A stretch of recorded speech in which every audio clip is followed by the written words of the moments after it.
Yo, we talking about groceries on FBA. Yo, easy. Yeah.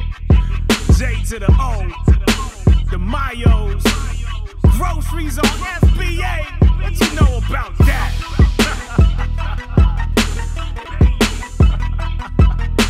Step your game up, suck it. Right now. Okay, hello everybody, welcome. This is one of the most exciting webinars we've ever done. We're going to talk about taxes, end of the year taxes, what you need to do to get ready to file your taxes. And as always, you know, this information may or may not apply to everyone. Go ahead and check with your accountant or CPA or your own business practices to see what you're going to actually need. But these are the standard things that, you know, the average business will need to file their taxes. All of them are located in Seller Central.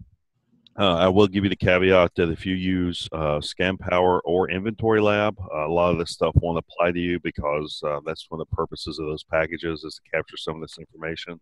But if you don't use it, or you know, if you don't entirely trust it, or if everything's not in there, then this is definitely something you want to take a look at. Let me go ahead and share my screen out.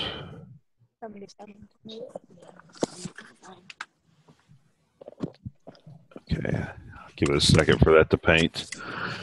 One of these reports is timely, and by timely I mean you have to run it either the 31st of December or the 1st of January or within a couple of days of that.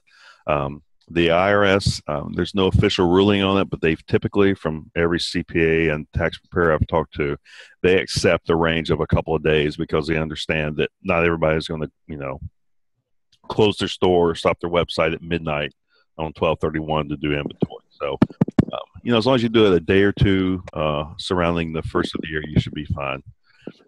That first report is if you go to reports fulfillment, and that's where the majority of the reports that we're looking at today reside. And then over under inventory is where we're going to be looking. So if you do show more, there is a report called Amazon Fulfilled Inventory. If you click on that, that is a listing of all the inventory fulfilled by Amazon that is currently in Amazon's system. Now, obviously, the big thing missing will be merchant fulfilled. So if you have any inventory that you merchant fulfill, or if you store inventory, hold back some inventory from Amazon, you have to account for that too. I, in the past, have stockpiled, like if I get, you know, because I buy wholesale, if I buy 60 of an item and I don't think I'm going to sell more than 10 a month, then I'll send in 10 or 20 and hold the rest back. So if you do something like that, you have to account for it. It's as simple as, it's not available to view online because of the size of the report, but it's as simple as just clicking request download. And it only takes a second to click the request. The actual report will run. It usually takes 4 or 5 minutes. Now, if you run it towards the end of the year with everyone else, it's going to take a lot longer. So just click it and come back and check later. It will create a text file that looks something like this. Which obviously, okay, so that was pretty quick because no one else is running it probably. Mine's done. But it will create a text file that's really hard to read because it's tab delimited. So what you want to do is once it creates a text file, go ahead and save that and then open it in Excel or OpenOffice or whatever you use. And then you can at least read the columns. There's obviously one thing missing. I don't know if it jumps right out at you, but there is a glaring omission in this report, and that is cost. This report will be useless to your accountant unless you indicate what you paid for each of these items, and it listed by seller SKU, the fulfillment channel SKU, ASIN, and then the condition type and whether or not it's sellable. So it will also include your stranded and non-sellable inventory and the quantity available. Obviously, you can ignore quantity available 0. These are SKUs that, you know, I've either sold out of and haven't deleted or what have you. But anything with the quantity indicates that you have quantity of that inventory to Amazon. What you have to do is go in and populate the cost. And again, this is where if you're using ScanPower or Inventory Lab, is a lot easier or completely omitted depending on what report's available. But otherwise, you have to go in and just key in the cost. So what I typically do, especially before I used Inventory Lab, I would put in cost and then I would put in total. And then you just do a simple formula here that just says equal sum, and then you just say quantity, and then times the cost, and enter. And then you can drag that down to all the cells. And what that will do is, like, say I have this one. I have 12 of these, and say I paid $365 for them. Well, rather than him to do the math, I just enter 365, and then it will calculate the actual total value. Because what you're trying to get at is, if you use COGS accounting, you want to be able to capture the total value of your inventory that you're carrying forward into the next tax year. So the total value of everything that you have for sale. So simple as quantity, cost, get a total, turn it into your accountant. You know, you can even total this up, which I typically do, and it'll just be a number for him, and he can, save a copy for his records and go ahead and file that. So this is the number one most important report that you'll need to turn into your accountant. Well, one of the two most important reports. So again, just in case you were taking notes, go to Reports Fulfillment, then go over to Inventory and Amazon Fulfilled Inventory. Click on that, click on Request Download. It creates a text file, and then you pull it into Excel. So that's all you have to do, 12:01 a.m. if you're annual retentive or somewhere in that time frame.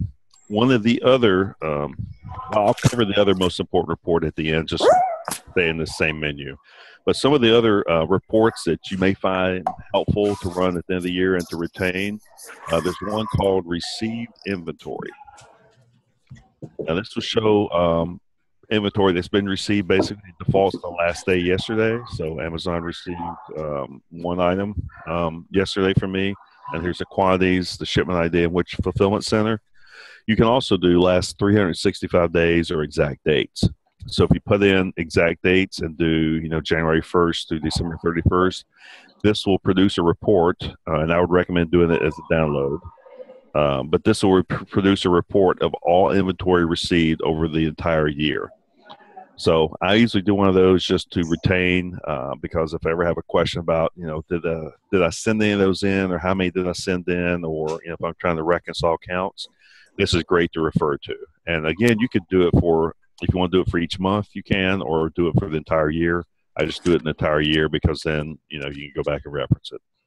And it breaks it out by fulfillment center and ASIN, SKU, quantity, that type of thing. Another good one to look at is monthly inventory history. This shows what you sold each month. So it will list, the average quantity you have for the month and what your ending quantity is. So you can do that for an entire month or whatever and see what was sold, as your inventory decrements. One other thing your accountant may ask you for is if you go to Reports Payments instead of Inventory. This is, of course, where all your disbursements are. If you go to All Statements, that will, of course, show you all your statements, all your disbursements for the year. So it's as simple as putting in a range here and hit search, and then it will list all the disbursements you read. Some accountants may want to see a copy of each one, the summary, which you can do that. I have an older account, so I can do payouts every day or every other day. So I have probably a lot more than the average person. The average person gets paid every 2 weeks. So you should have, roughly 26 of these. But just ask your accountant, do you want to see the summary page, which I'm sure everybody's seen that, just shows the, beginning balance, orders, that type of thing. Or do you want to see detail? You can download either a flat file, which shows you every single transaction, XML, etc.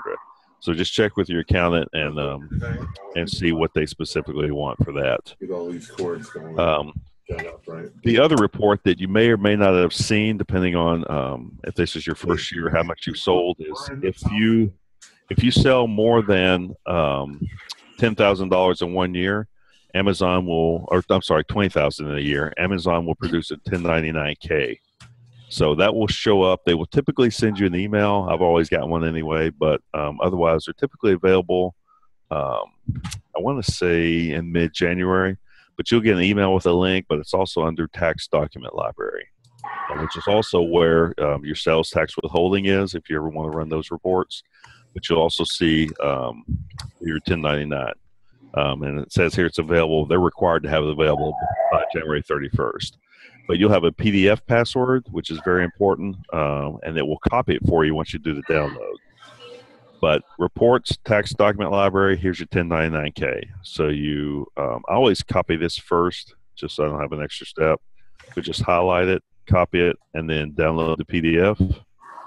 And see, it produces it for you there anyway. And then you can go ahead and open it, plug the password in, and away you go. One thing I would recommend doing, because I drove my accountant nuts last year, he complained and threatened to bill me an extra hour, is I go ahead and pull the 1099K up, print it, and then just scan it as a regular PDF. Because if you just download it and send it to them, they have to have this PDF password, and if your CPA is not really computer savvy, it will do nothing but infuriate them. So as you can tell by my password, there's some L's that look like some capital I's and O's and zeros. So just a tip, download it, plug in the password, print it, and then you have a piece of paper, and you can include that with the rest of your reports. Let me see. That cover, so received inventory, Amazon fulfilled inventory, monthly inventory, and all statements. So that is really all you need, or the bulk of paperwork that you're going to need for your accountant. Of course, you're going to let them know, your sales. If you didn't get a 1099K, you're going to have to let them know how much you were paid. And then they will back out, your cost of goods if you're doing cost of goods accounting. And then you also have to let them know the value of your inventory. So I know there's a quick run through. These are recorded, so definitely I would make sure you bookmark this so you can refresh your memory towards the end of December and grab these reports. One more time, just in case you missed it, the only one you really have to worry about between 12/30 and 1/2 is the Amazon Fulfilled Inventory Report, which was the first one we covered. There.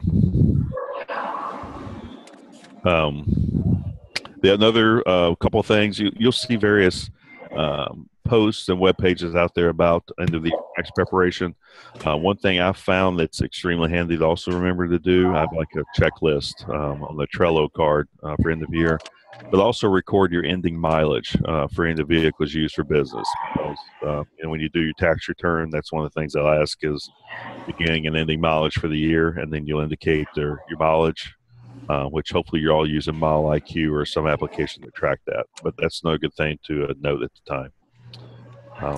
Yeah, no matter what you're doing to track your mileage, they always want to know what the ending mileage is. So you have to have a beginning and an ending mileage, to go with whatever you had last year, if that's something you submitted. But your mileage, no matter how little or much you're doing as far as retail arbitrage, is a big factor in determining how much you're going to owe. So,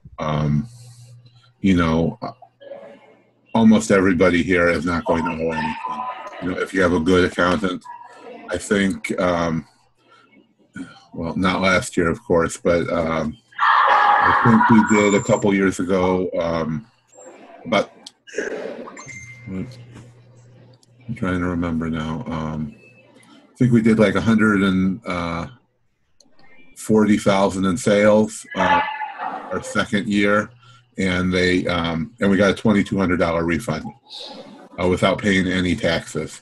No estimated, no anything. So if you're doing everything right, I've got a very good accountant. He's got a PhD in accounting, and he's a CPA, and a lot of the things that some of these other groups are telling you, you really, really don't need. So mine works on, I think he calls it a cash basis. Cash basis, of course. So, he wants to know the value at the end of the year. He doesn't expect us to know the value of every individual item or care about any sales. So, I print out all my, monthly payouts and the total, at the end of the year. And I do save, all the files. But, he's really not worried about any of that. So the way we do it, even when we weren't and until recently we weren't keeping track, of how much we paid until ScanPower started doing the accounting. So we just estimated. It's pretty easy, even if you don't know, if you haven't been keeping track. It's pretty easy to estimate the total value of your inventory, wholesale value based on the Amazon, retail value. So if you don't know, you can, you can take and get the total of, everything you have at the end of the year, and take that and, estimate what your cost is based on the selling price. So, if a $15 item, usually costs you $4, or whatever the numbers are, you can estimate what's going on there. You can estimate what the value is in that way. So you don't have to go back and figure out what every single item costs. It's just a rough estimate. You're not going to be, you're not going to be audited by the IRS because they don't think, the value of what you have at Amazon is correct. You're going to be audited. If you ever get audited, it's going to be based on, all those things you tried to take off your taxes that were just ridiculous. So, don't go crazy. But if you have a home office, if you have, all those other things are going to, almost everybody probably has a home office. I have a home office. I have a work office. So, part of the electric is deductible. Part of the, my internet, my phone, all these things are deductible. Of course, if you're doing retail arbitrage, all those trips that you take, taking trips, of course, we do a lot of traveling. So, your vacation can be included in all of those business trips. So, there's a lot that you can, take away from what you have to pay. And, really, I think until you're making probably at least $300,000 in sales or more, you probably shouldn't be paying anything in taxes. Unless you're doing something wrong, maybe. Yeah. Yep. So, that's about the extent of it. I mean, it's fairly straightforward. Yeah. So were there any questions on any of these, or why you should be doing this, or what you need to be prepared for to get ready for the end of the year? So I think there's one report, right, Todd, that you could only backdate, right? Yeah, the Amazon fulfilled. Yeah, this one. You can't select a date range here. It's just it's point in time, so you have to do it at the right time. Right. So do it as close to I guess midnight on New Year's Eve that you can. Yep. The next morning or the night before or whatever is fine, but that's probably going to be the best thing. But if you use like Inventory Lab, you can already figure out what the total value of your inventory is, especially if you're putting that in. So the Amazon fulfilled inventory isn't that important, but you always want to have a record of that data. Yep. So once you get all this stuff, Todd, what's next? I mean, what are you actually doing? I mean, I know you have to give the tax reports to your accountant. Yeah. What are you doing to get prepared? Mine. What do you do? What do you actually give them? My accountant's old school and a little stricter than yours, and I'm structured a little bit differently. We're an LLC partnership, so there's some different rules apply to me. But my accountant, I actually have to turn in a inventory list to him that I sign off on, saying that I audited. Wow, I think that's is that you, Todd? No, that's Ian, IAN Hart. I don't see. There you go. He's muted now. Oh, okay. Yep. he will not accept an estimate from me, and that's probably just his preference. So it depends on your CPA, but I have to print out the inventory and do an inventory audit, and then make sure it's accurate with accurate costs. So I turn that into him. I usually towards the end of the year, because December is such a flush month, that's when I try to stock up on all my supplies, boxes, tape, anything I'm going to need for the next year, because I'm trying to minimize the net profit I'm showing going forward.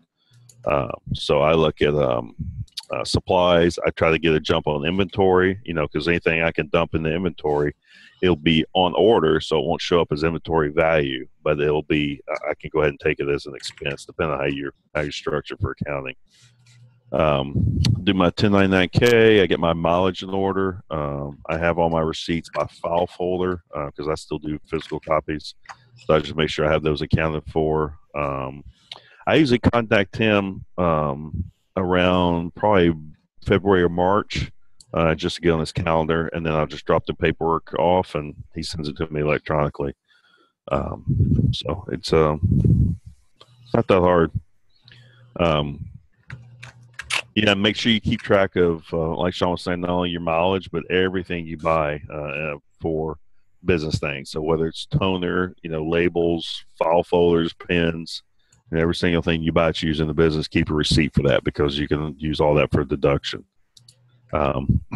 You also, and I haven't done as much of this for business as I think you probably have, Sean, but for like donations to the charity that you recommend, for your accountant, you just give them a receipt for that, or you just give them an estimate?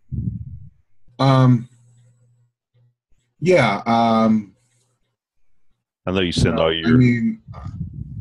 Yeah, they give me, basically whatever I want, because we donate way more than we can deduct. Right.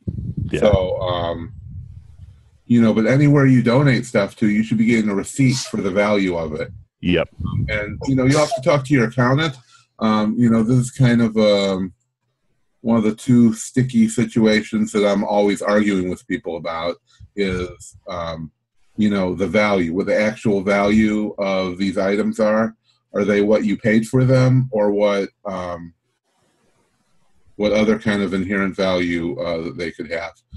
Because here's the thing: even if you buy something for $10, you had to prep it, and you had to pay for shipping, you had to pay to ship it back, and storage fees. So there's extra costs involved, even in any kind of item.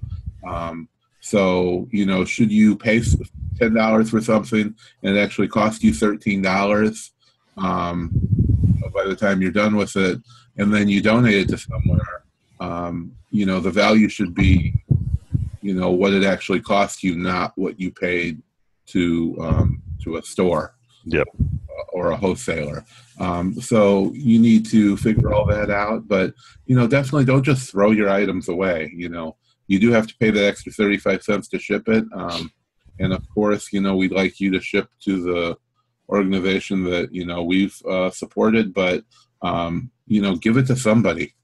I really don't say give it to Goodwill or Salvation Army, because they're, I've bought lots of stuff from them, and most of the donations just go on the pallets, and then they're sold at an auction to resellers. So I've given them a lot of money buying stuff from them, but I really wouldn't donate anything to them. So, if you can find some kind of local charity you support, or an independent thrift store, for us, even locally, the charity that we support is actually in Chicago, and we're in Florida. So, I would never ship, huge box fulls of items to them. But, we do buy and source at a lot of independent thrift stores. So you might be able to work out a trade with them to give them the goods that you can't use, or, find any kind of organization. But almost all of them, almost every thrift store is some kind of nonprofit, and you're going to be able to get a receipt from them for whatever value they say, or whatever value you think it is, or somewhere in between. So, don't just throw those items away that are no good.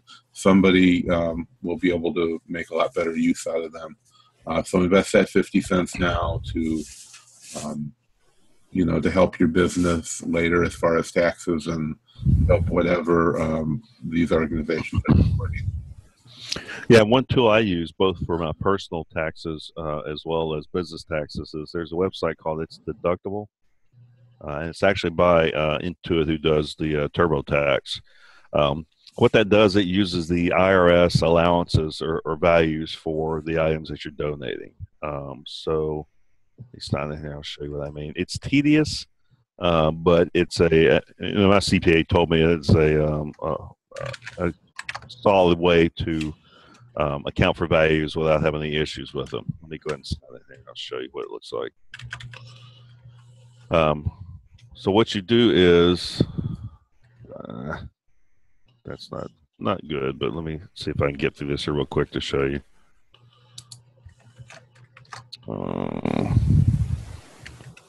Let me just pick something just so I can get to it. I'll go back and change it.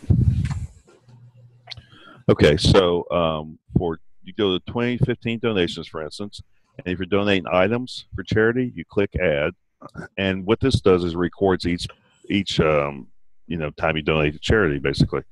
So looks like it resets. So let's just do a charity, generic charity. Address, city, state, and minimum they want a state, but you add the charity, day and donation, let's say it's today, and then you hit continue. Then you pick what you're actually donating. So I know Sean does, he sells everything, so that's probably not a good example, but baby stuff. Say you bought a bunch of, let's do activity. Bunch of baby rattlers you got at the liquidation, and they're getting stuck with them, you couldn't sell them, so you donate a fifth of them to a charity. Well, depending on the high or medium value, so basically they say high value, if it's a low value item, which according to the IRS and general accounting principles, low value item is an item that's unusable or damaged or really has no intrinsic value. That should be fairly easy. Like if you have a baby rattle that doesn't rattle, I'd say that's a low value item. Medium value is good shape, still usable. High value is considered you. So this is almost like the Amazon of you, like you would be here, and then very good, to good would be here. So say it's 50 of these rattlers, and they're all brand new, still in the box, so it's liquidation. Then you just do 50 there, and the general allowance for baby rattle is $1. So, and it's easy to see the different instances. You can search for something. So say you donated books. Everybody gets stuck with books. So we're going to say books, and it's address book, hardcover, softcover. So as you can see, now I doubt that all of us are donating books that we would value at $9, because as sellers we're thinking, well, I tried selling it for $3.99, I couldn't sell it. Well, the standard deduction that they allow for a hardcover book at a high value, which is like new, is $9. So this really helped me because I was undervaluing my donations. Salvation Army, Goodwill, most of them will just give you a receipt and they won't put the value on there because there's some liability. So when I was kind of ballparking it, I was leaving a lot of money on the table. So I go in and do it this way, which is very tedious, but it does two things. It provides a record of it that you can import directly into TurboTax, or you can export into a spreadsheet. You can go back each year and see what you donated. So it's a free online record that you can keep. Check this out, especially if you're doing any significant donations, because this gives you really an audit-proof valuation of your items as long as you're truthful as far as high, medium, and low value. And it's free, which is my favorite price, as everybody knows, I'm sure. Yeah, but of course, it that looks like a lot of work to me. Yeah, that's more work than I would be doing. But yep.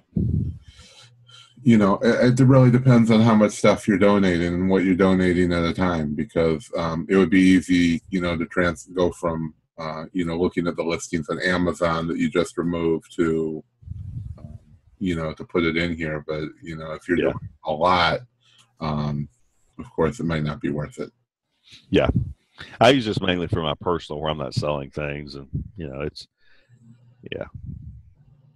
just one of these options basically.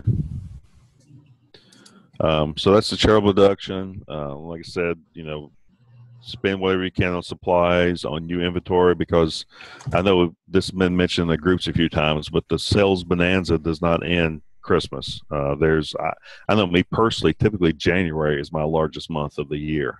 It surpasses Christmas in November. So I know everybody's worn out and been shipping your heart out, but don't let up just because Christmas comes and goes, because everybody gets, millions of people get Amazon gift cards and a wad of cash, and the first thing they want to do is go spend it in January. So especially if you sell any kind of exercise things or really anything, it's a good Christmas gift, plus New Year's resolution gifts.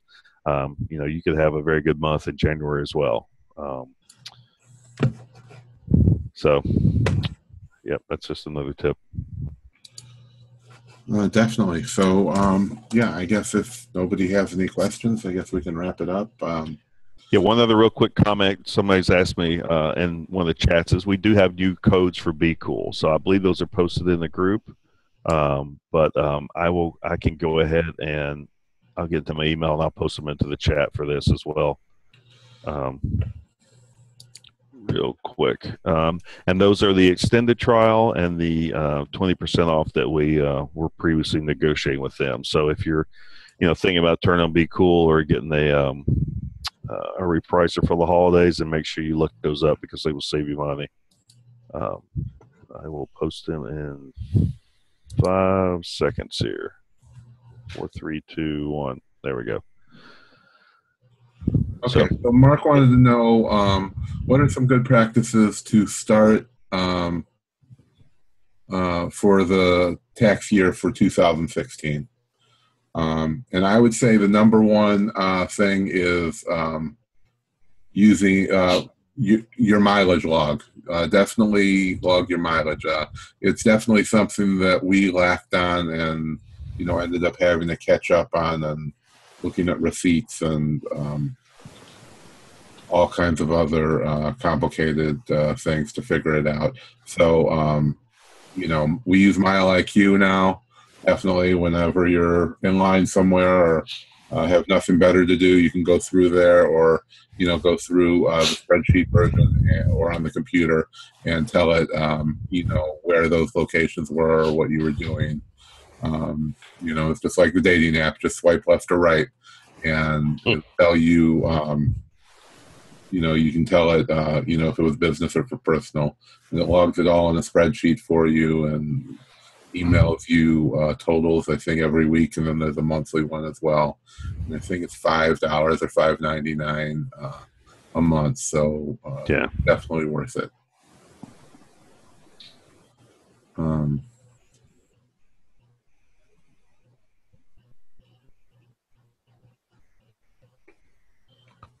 You can definitely, estimate, how many miles were yours, and how much of, because my accountant wants to know, an estimate of everything. Of course, we have a log of all the miles now, so we know exactly how many miles we're using.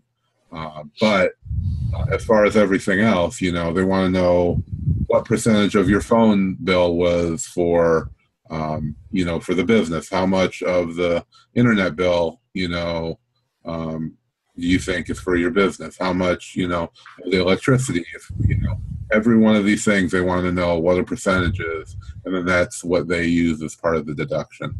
And of course, most of us are doing this from home. Of course, I have a home office, and I have a regular warehouse or two, and but of course, all the home office we could still deduct, and so you just need to keep careful track of those things. You're not going to be able to know at the end of the year, but I mean, there's very little you have to really do or change, because Amazon logs basically everything. So if you don't have an accountant, you really don't need an accountant that knows your business specifically. I don't really know how many people actually, he's using. He don't tell me that, but I mean, I have sent countless dozens of people. Everybody who asks, I send to him. And when I went to him, he'd never really done any He never done anything for a specific Amazon seller, but really any online businesses. But he said it didn't matter, and it really didn't. You know, you're giving them your numbers, you're giving them your information. It doesn't matter if you're selling that information or selling your product online or not. Selling it online just makes it easier. Yeah. No, I believe wants to know if donations have to be made before December 31st or Yep. time into 2016. Nope, they have to be done. Everything has to be done this year. So all that profit you have, you know, go spend it now. Donations need to be done now. But I would assume if you're donating things from your Amazon account, you know, if you do those orders and removals now, even if they don't get them before Yep. the year, you'd be fine. So, you know, send those out a little bit ahead of time. There's not a whole lot of logging of those removals. I don't think there's no report for that, is there? They show up in the monthly inventory history as being removed, but there's no separate logger report. Right. So yeah. So I didn't think it was. So what I do is I just print that out. Yeah, I save these that ship. Well, if you ship them to yourself, Amazon includes a little sheet. I save those, but you know you can. I guess however you want to do it if you ship it somewhere else. Yeah. So what we do is we just print it out on that page. You know, when it tells you it's all been sent to return to inventory, we just print that sheet out. You know, and can keep track of it that way. They had giant stacks up there of all the papers they were saving that I didn't even know about. So, I had just, I told them, not to worry about that. They were saving them for me, for a time, but, it's really of no use, to have that little printout saying that it was sent. Yeah. Yeah, the problem with these is they fade very quickly. So if you do, like I do, save it like this, you also want to record it and just save this as backup or photocopy it.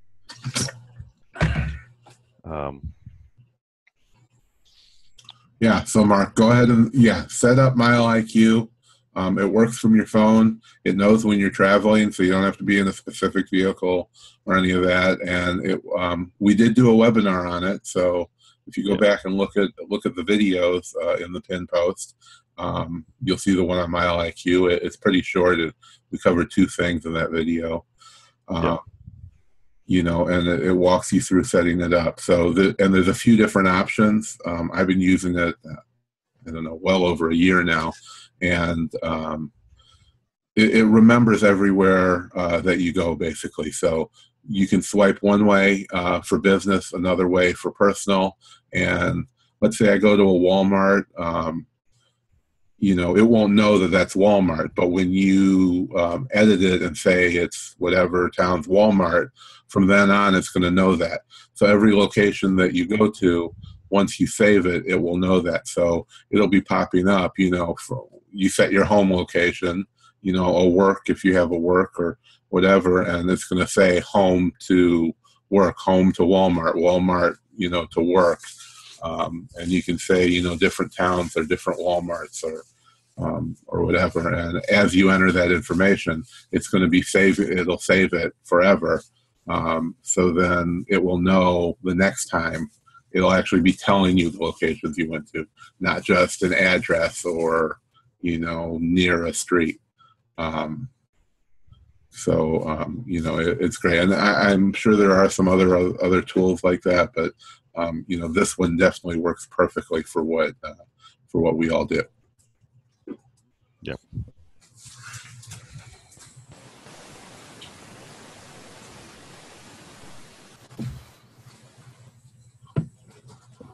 Yeah, no problem, Mark. Sounds good. We got some good webinars coming up, and I think next week we're going to be talking about wholesale. So if you're not doing wholesale, or you're having problems doing wholesale or finding wholesalers, it's really the easiest thing in our business is to find wholesalers. So we're going to show you, and I think we're going to live walk through finding some products and figuring out how to find, either the wholesalers or distributors or contacting the manufacturers to track all that down. I think we're going to start that next week. As we're getting done with the Q4 buying, we're going to move on to going back to some of the ways that we source during the year, which, is a lot of liquidation and a lot of wholesale sourcing.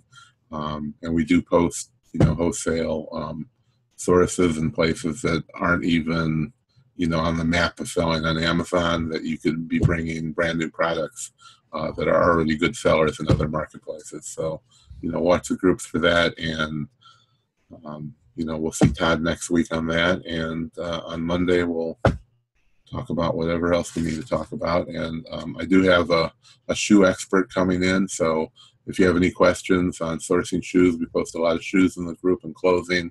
So we're going to bring in probably one of the best experts on that that I know of over the next couple of weeks. So I'm going to make a post about it. So if you could write any questions up that we can pass on to them, it would be great so they can prepare, because shoes are, a great way to raise your ROI. And, we just make a ton of money on shoes lately.